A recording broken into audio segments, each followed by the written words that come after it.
අපිට ඉස්සෙල්ලාම කොත්මලේ ජලාශය ගැන පැහැදිලි කිරීමක් කරනවා. මහවැලි ඉන්නවද? කාන් එක ගන්නකො ඉස්සෙල්ලා. දැන් ලොකු මතයක් කරනවා ඔයගොල්ලෝ හරියටම කියන මොකක්ද උනේ කියලා. ගරු ජනාධිපතිතුමනි 27 වෙනිදා ලොකු ජල ප්‍රහාරයක් ආවා. ඒක වේල්ලට දරා ගන්න බැරි මට්ටමින් ආවා.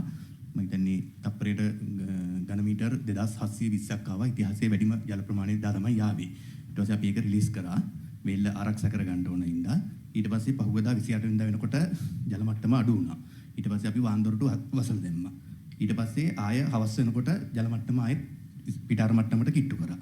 ඊට පස්සේ අපි ජල මට්ටම පොඩි ප්‍රමාණයකින් එන ඉම්ප්ලොයි එක එළියට දාන්න ගේට්ටු ඇරියා.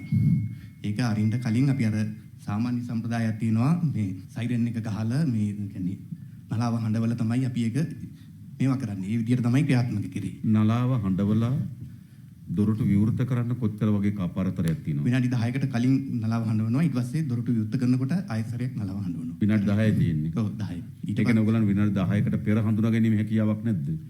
නෑ. දැන් අපි තව පැය භාගයකින් ඇරිය යුතුයි. පැයකින් ඇරිය යුතුයි වගේ කියලා හඳුනා ගැනීම අවස්ථාවක් නැද්ද? නෑ ඒක සර් ඉම්ප්ලොයි එකත් එක්ක එන විදියට තමයි සෙන්නේ සර්. සමහර වෙලාවට ආපු ගමන් එකපාරට නවතිනවා. මොකද පවර් ස්ටේෂන් එක වැඩ කරොත් ආයේ මේ ලෙවල් එක බහිනවා. එතකොට විනාඩි 10කට වගේ ඒක පොඩි ප්‍රමාණයකින් ඇරියේ. සාමාන්‍යයෙන් 170ක් විතර වගේ තමයි ඇරියේ තප්පරයට ඝන මීටර.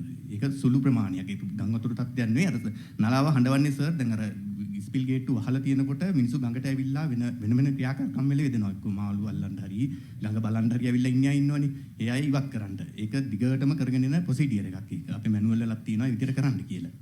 ඒ අනුව තමයි ඒක ක්‍රියාත්මක කරේ. දැන් සමහර තැන්වල මතයක් කියනවා ඕගොල්ලෝ ශනිකව විවෘත කරා වගේ අදහසක් ඉදිරිපත් කරන එකක් වෙන මම දැක්කා මීඩියා වල. නෑ ශනිකව නෙමෙයි.